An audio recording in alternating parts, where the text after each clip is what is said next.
welcome to South Asia Today, a show that provides you the glimpses of South Asia. I'm your host Yeshi. Here are the headlines. Activist lawmakers in UK Parliament raise concern over Pakistani atrocities in Balochistan.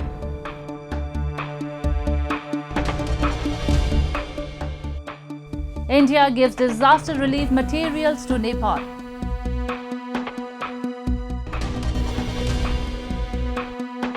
And Taliban takeover takes Afghan women back in time.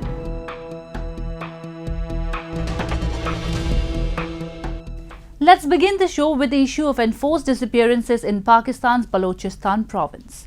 The people here are continuously facing tortures, abduction and extrajudicial target killings. To keep that volatile situation in mind, various political activists and lawmakers recently held a meeting in the UK Parliament on the human rights violations by Pakistan in Balochistan. We have a report. Over the years, Balochistan province of Pakistan has faced worst human rights violations. The region, which locals claim was occupied by Pakistan in 1948, has been struggling for their freedom. As part of its counter-liberation strategy, Pakistani forces have been violating human rights and committing war crimes in the region that has led to the killing of thousands of Baloch civilians and activists.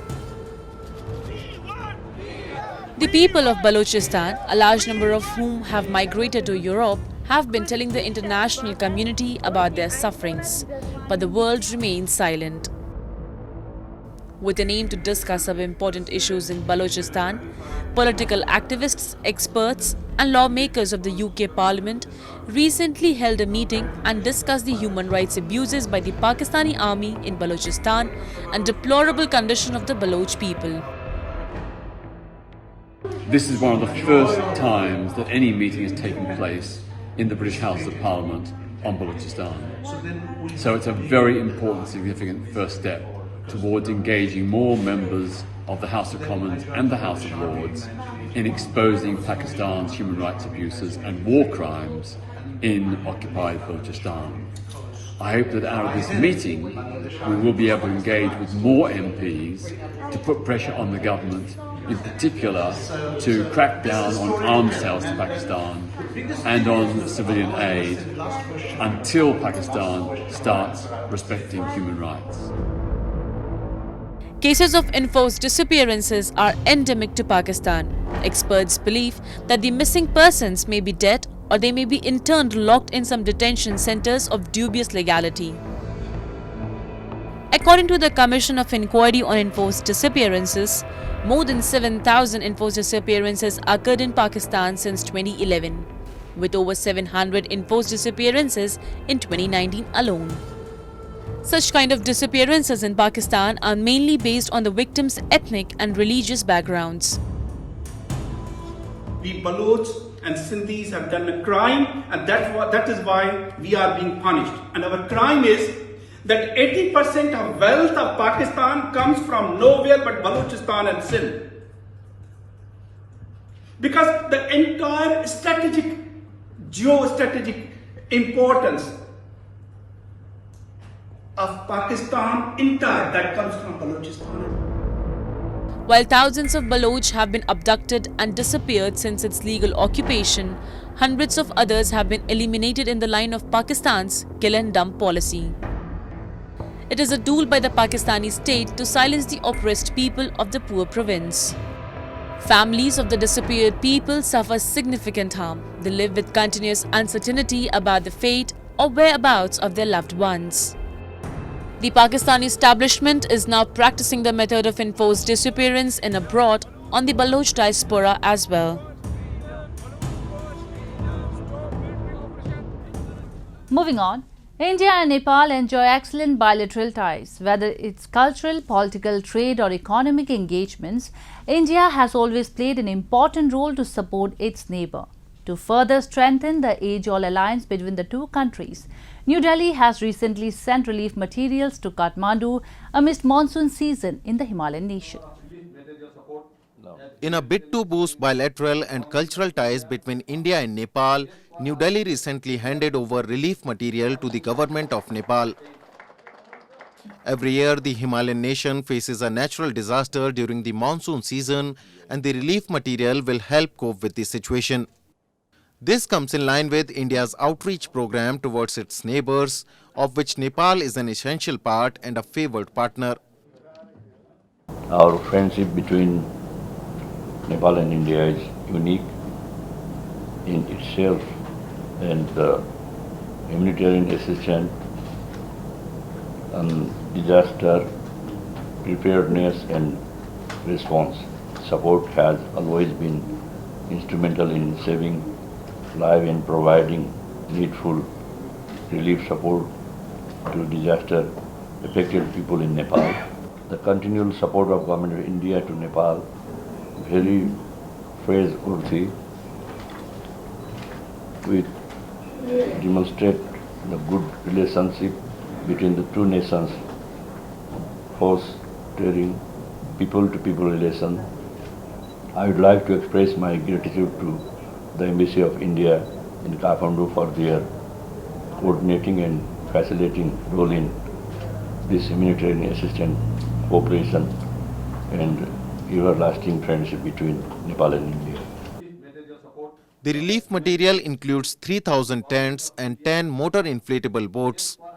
Indian envoy to Nepal, Naveen Srivastav, expressed that this timely supply of relief material is optimally utilized by concerned agencies to ensure its maximum benefit by timely distribution and efficient utilization.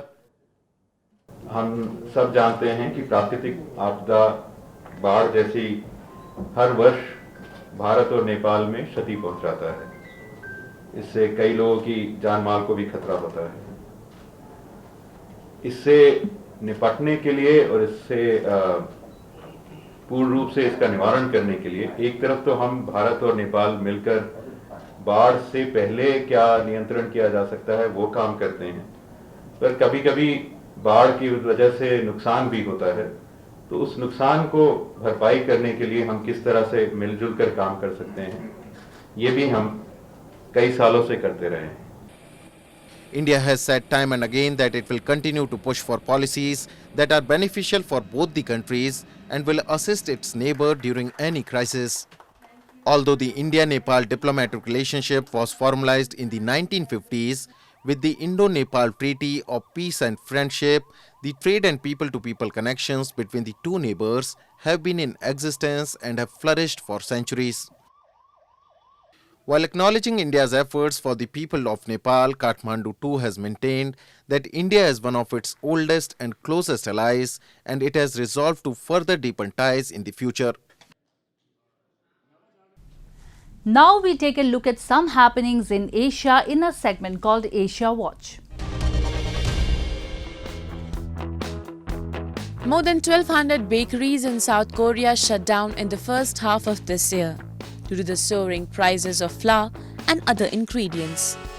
The price for a bag of 20 kg flour doubled from that at the beginning of this year, surging to more than $22.3 in July. Apart from that, rising prices of butter, sugar and wrapping paper reduced bakeries' profits to less than 10% from about 30%. Small owner-operated businesses with a single purchasing channel feel the most weight of price fluctuations, as buying and storing flour in advance is not an option for them. Even with multiple suppliers and a large flour stock, chain bakeries are struggling as well. One chain bakery in South Korea raised the prices for more than 80 products last week, the second price adjustment so far this year. The depreciation of South Korean won against the US dollar, which reached the lowest level in 13 years on Tuesday, made wheat imports from the United States much more expensive, leading to higher costs to local bakeries.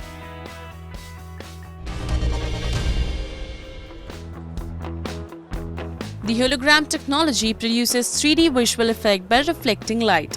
This holographic image moves three-dimensionally and even shows all the details.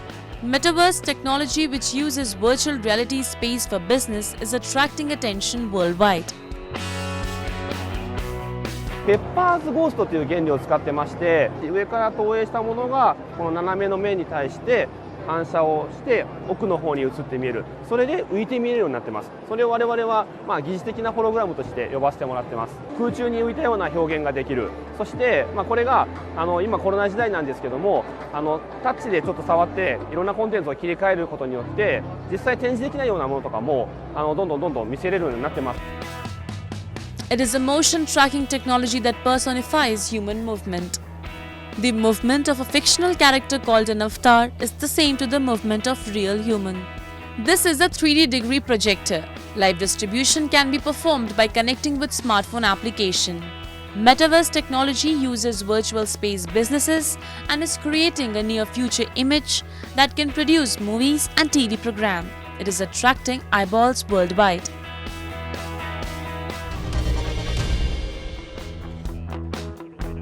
In recent years, drone has been attracting attention not only for their use in logistics and disaster response, but also for their potential for monitoring remote areas. In Japan, a level 4 system will begin by the end of this year. This system allows a drone to fly in area where the operator cannot see it. Therefore, telecommunication and system management companies have been entering into the drone industry.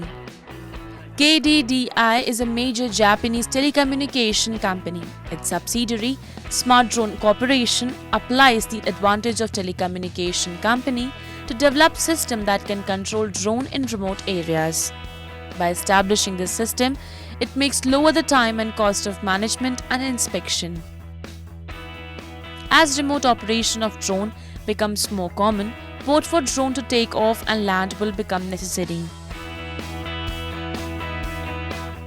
モバイル通信を使ってドローンを制御する、そしてそのためのシステムというのを作っています。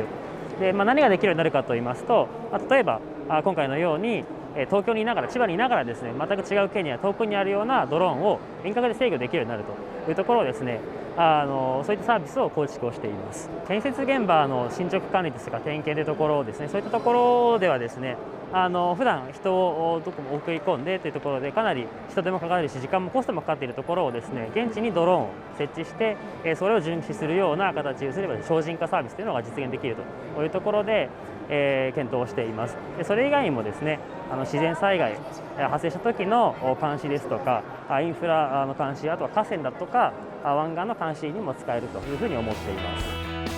The deregulation of drone and the development of the technology will encourage the entry of other fields in the future, not only in the fields of disaster management and logistics, but also in other fields, leading to raise up the bottom line of each industry.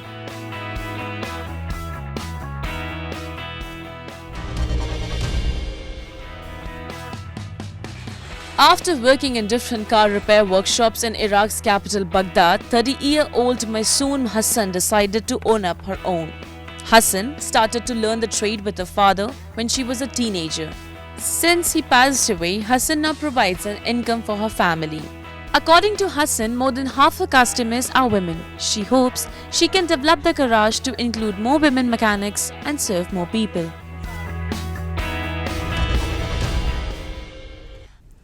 Moving on to Afghanistan, where the Taliban so far has failed to live up to its promises of offering a more moderate and inclusive style of leadership.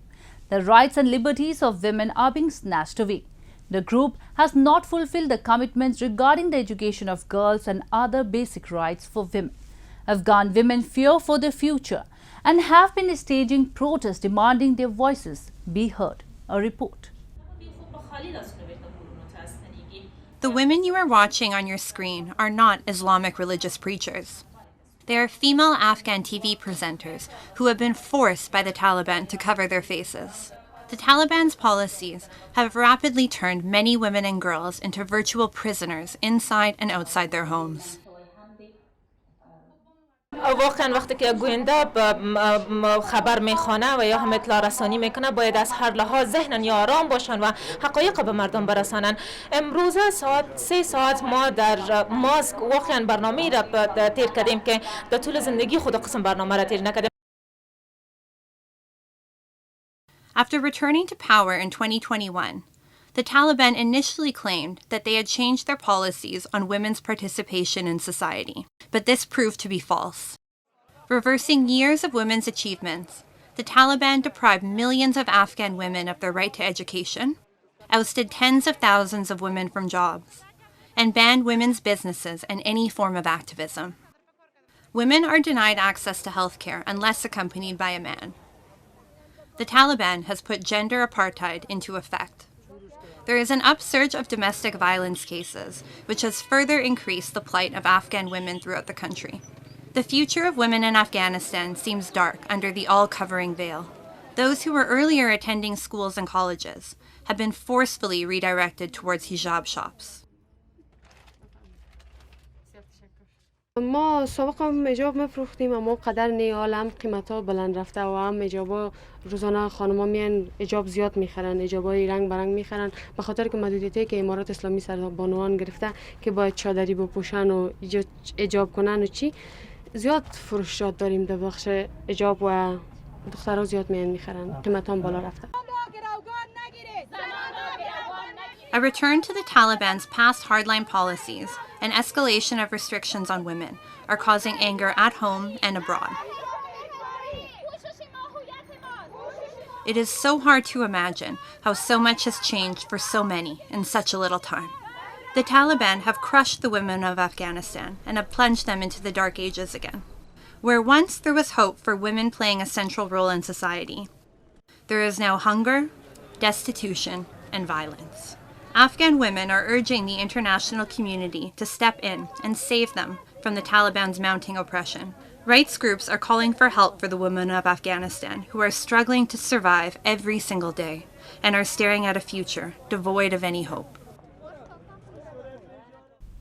Now we move on to our cultural section. Today we take you to immerse in the celebrations of the much-awaited Karchi festival in India's Tripura state. Involving the worship of 14 gods, the week-long festival is a royal ritual that attracts thousands of devotees. Take a look. Every year on the 8th day of the new moon in the month of July, India's Tripura state gets soaked in the colourful celebrations of the famous Karchi festival. Predominantly a tribal festival, but it owes to origins to the Hindu religion. Devotees and sadhus across India and Bangladesh take part with great enthusiasm. The rituals of holy event is held at Old Agartala in the premises of Chaturdasha Devta temple. It involves the worshipping of 14 gods that comprise the dynasty deity of the Tripuri community. These deities only have heads and not the whole body.